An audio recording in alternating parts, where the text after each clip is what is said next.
Let's see what's in the box. Let's open it up and get that fresh new plastic scent right from the manufacturer. I have not yet unopened it. So, what? I have not yet unopened it. What does that mean?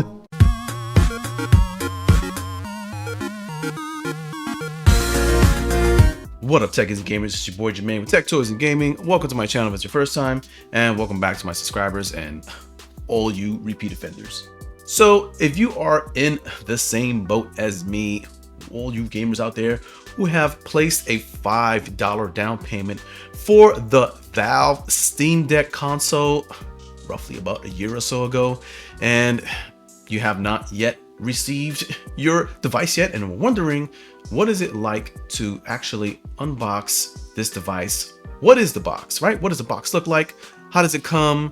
And what is the unboxing experience at first glance? Now, if you are that person on the other side of this video, right, then you are in luck, because today I have actually received my Steam Deck and I could not wait to actually unbox this device. I am itching to unbox it and get it started and test it out and put it through the mill to see how it works, right? To see how well it works with these AAA titles and to kind of like look at it from a normal gamer, you know, not too techie and overly sophisticated standpoint.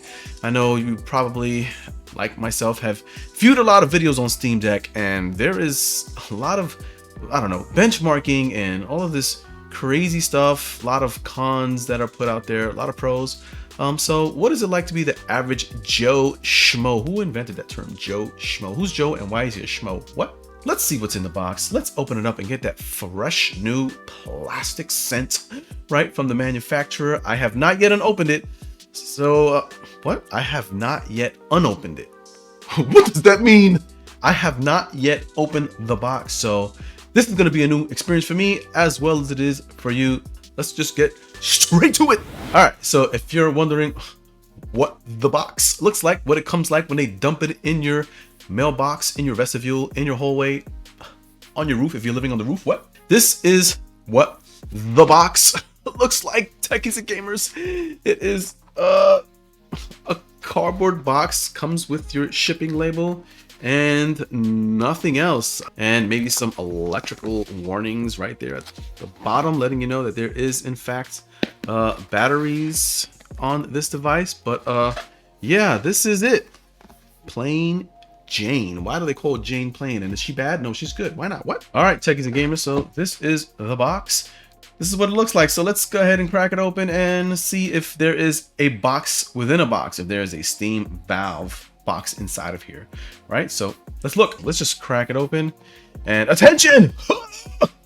Attention, what? Plug in. What? It says to plug in right away and then power on. Big ginormous instructions and a little guide here. All right, so they probably could have done without this. Probably won't ever look at this again. So there is no box within a box. This is just a straight up cardboard box, but it does in fact come in a case. So in case they took my box and just tossed it on the vestibule, and then this is somewhat protected because it's in its own plastic housing case. So this is what comes with it. This little case here, and this may be the power adapter, right? It's in place. This is not open. Where's my razor? I'm not prepared for this. And in this little white box, I presume will be your power adapter. So this is a nice little, not too big actually. I do like the size is not so large and cumbersome. It is in fact USB-C, obviously, because this just has a USB-C port on the Steam Deck. So there is a Steam Deck health and safety maintenance guide here. As you can see, it looks quite cumbersome. I presume a lot of this is in different languages, right? So you may get the first 5 to 10 pages that are in English, and then it converts over to France. Let's take this out the box, techies and gamers. That's all that's in this box. And we have our Steam Deck, Rex and live and in effect. Don't say that ever again, Jermaine. Take it out of its plastic housing. Has this cool little, I don't know, sheet. Oh, that's kind of nice and iridescently glossy there. See that reflection there? Looks quite nice. I feel like it makes me want to keep it, perhaps. Right, not much else. If you want to flip it over and read that very, very tiny font, and then you can get your magnifying glass out and start zooming in and reading. Oh, this is cute, Techies and Gamers. Look at that. Nice little logo there, little Steam logo. And on the back, I noticed that this is kind of soft. What am I feeling here? What's going on here? Oh, look at this. There is some kind of carrying pouch. What would I want to use this for? I guess I would probably slide my adapter in this. Techies and Gamers. All right, so we have a little pouch here. A one-stop shop. It has a nice little handle if you're carrying nothing else but the Steam Deck. In this case, you have it by handle and you have your pouch and charger sitting right in this little empty compartment here in the back. All right, so yeah, I guess that's convenient if you're using this to actually tote your Steam Deck around. So when you get it, you will see that the zipper is in fact locked by this little valve. Get it? See what I did there? Valve lock. What? Let me get my contractor construction razor blade here just to cut it because I don't have scissors available. And we would unzip it like so. And I believe it stops there. Stopped here. All right. And of course I opened it upside down. Huh! Cracking it open.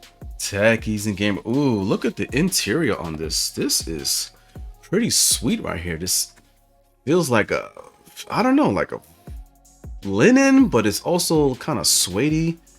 That's kind of a good material there. This is the actual casing you're going to get when you purchase the higher end Steam Deck at 512 gigs. Comes with a different case. You'll notice by the actual zipper clipper here, right? The zipper is actually in white. The lower model versions actually have black clips here, black zippers. As well as on the interior, you'll have a black, I guess, cheaper material on the lower spec end Steam Deck. So yeah, you get a nicer looking case with the higher end model that you purchase. Ooh, this is a big boy, Techies and Gamers. This is huge. You also get this matted screen with the higher end model. So you'll see that it doesn't have as much as a sheen as the lower end Steam Deck models. So yeah, you kind of pay for that. I wonder how it actually affects, I guess, color, resolution, that sort of thing, clarity, since you actually have some kind of screen filter here for filtering out the light. As you can see, I have a very bright light there, and it kind of makes it a little blurry, not as pure reflective as the lower ends. But the finish on this thing is really nice. This does in fact kind of click in both pads without the actual clicking sound. I don't hear it. It's very soft. I love that they've incorporated this these actual additional buttons on the back. Now, I just wonder, since sometimes I tend to grip these things pretty hard if I accidentally press it when I'm getting excited playing a game. I found that I was having that issue with the actual Steam controller. I would actually press that button. I ended up having to actually unmap it just so that if I did click it, nothing happened. This has a little weight to it. It feels like the batteries are like on the left and right sides of this controller. They actually incorporated these touch pads from the Steam controller here. Steam controller actually has this kind of vibrating feature to it. So when you're moving it around, you can actually feel the movement through these weird clicks. You can actually turn that on and off. So that's kind of a thing of preference if you like it, if you like that haptic feedback. With your deck, you're going to get an awesome, cool little pad for cleaning your screen. Now, if this was Apple, this would probably be a $40 pad. What? And this little tab here, you want to keep that underneath your deck every time you put it back into your case like that. So that way when you pick it up, you can just actually pull the tab to lift it up out of there and not try to squeeze your fingers or grab it some weird way, because you don't really have a lot of clearance here to grab. You can pull it, right? I can pick it up without it, but this makes it that much easier to just grab it out of the case. I guess you gotta try to make it a one size fits all even though everyone's hands are different sizes in the world. I will tell you that I have relatively medium-sized hands to big. I have long fingers, and when I grip this, my fingers, as long as they are, fall right onto the actual buttons on the back. If your fingers are longer, you might find that you might have to curl your finger a little bit more, but for me, this feels quite comfortable. What I really like is these corners right here. The way they are wedged and curve right at the very ends of it, that feels fantastic right here on the ball of my hand where my thumb goes. It naturally fits into the center of my hand, and when I curl my thumb, it lays perfectly on that curve. It's quite comfortable. I can imagine playing 6 years straight with it. What? The triggers are, they feel like somewhat the Xbox controller triggers, maybe more or less a little bit softer here on the trigger side. Bumpers are nice and clicky, but not loud. So that way when I play in bed at night, my wife doesn't complain, stop pressing the buttons. Same goes for the actual XYAB buttons here. Listening to them, they actually sound like the Xbox controller feedback noise. Very, very similar. D-pad, also very similar to Xbox D-pad. I don't know if they took a lot of notes from Microsoft regarding the actual spring relay feedback on this, but it feels pretty good. I can actually play, I could probably play Street Fighter with this D-pad. Then you have your little menu button here up on the top left, top right, another menu button, kind of like a controller. Select start, menu, exit, that kind of sort of thing there. Then you have a Steam button. I don't know what it does exactly. It probably takes you to a home screen, and then there is another ellipses, right? I believe that's what they call these. That's another menu button there. So yeah, and then you have the forward firing speakers.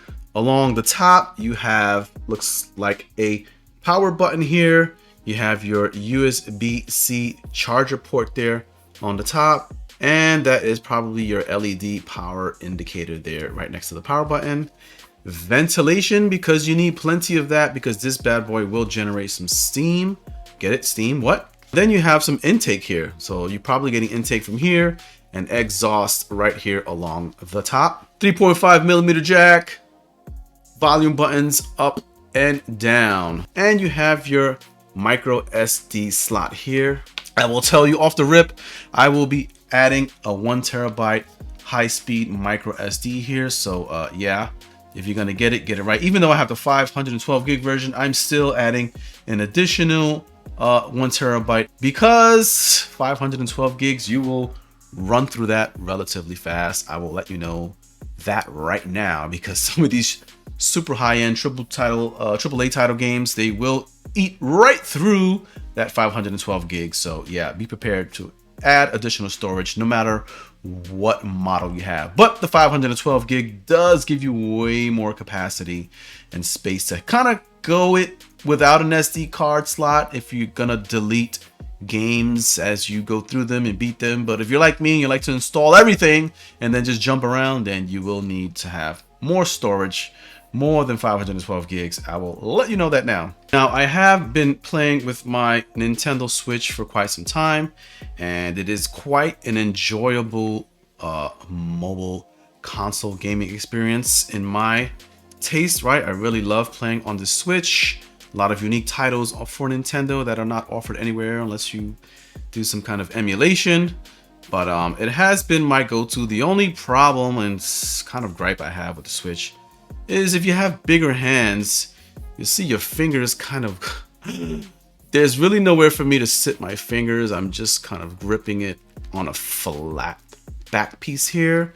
These triggers are not like your typical triggers like on an Xbox. They just click and that's it. There is no like in between. If you're doing a race car game, for example, and you want to press the gas medium way, you can't use the trigger for that because it is a simple click and that is it. Now you can see how much more gripping space you have on this actual deck versus the grip space you have here. I really have to kind of just curve my fingers a little bit to hit these buttons here on the actual Switch if I'm playing in this mode. Like the instruction says, as soon as you get it, connect your power adapter, plug it in, and get a little bit of charge, and you can power it on. So let's go ahead and plug this in and see what the power on first look and first experiences is with this Steam Deck. Let's do it. All right, techies gamers, I had to press record quick because connecting the device to power automatically powered on my device. As you can see, I'm getting power and it's booting up. All right, and this is the startup screen we are looking at here, and you will just go through the prompts to get yourself set up. We'll select English, which is A, of course. Pacific time, where am I in the world? Connect to your Wi-Fi, and Steam begins installing. All right, so that is the initial process. Pretty painless when you first power it on. For setups, choose your language, immediately connect to your Wi-Fi, and it looks like it is installing Steam updates most likely. After the installation completes, it will restart automatically and attempt to boot up once again. Once it comes up, it will actually ask you to sign in. I have already put my greasy fingers on this. And you are in. Press any button, tap to enter to continue, and we are in. It's already in my library. Techies and gamers, we are already getting started.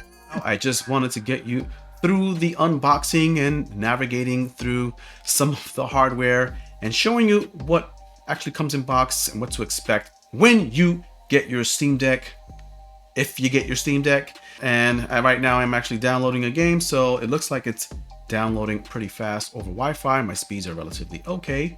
So I'll be playing Biomutant in no time, and I will give you my feedback on the gameplay with various games and tests, right? That will be in my next review of the actual Steam Deck. So give me some time to check it out, try it out, play it for a while. And if you're on the fence of purchasing it, and if you trust my judgment, techies and gamers, I will tell you whether or not if this thing lives up to, I guess, a lot of the hype that's revolving around this kind of device. New kind of technology. There isn't a lot of really super high-end, powerful game consoles of this caliber on the market. And if there is, it's probably not to this particular standard. They are probably quite as pricey and not as powerful. So yeah, check out my next review on the Steam Deck. And if you're interested in playing some mobile games on your iPhone with a controller where you can actually play some AAA title games, some App Store games, some Apple Arcade games with controller style settings, game Xbox style controller, check out that video right there. That's where I actually review the Backbone game controller for iOS. I am still using that for AAA game title gameplay as well as retro gameplay. I'll see you in my next video. Later.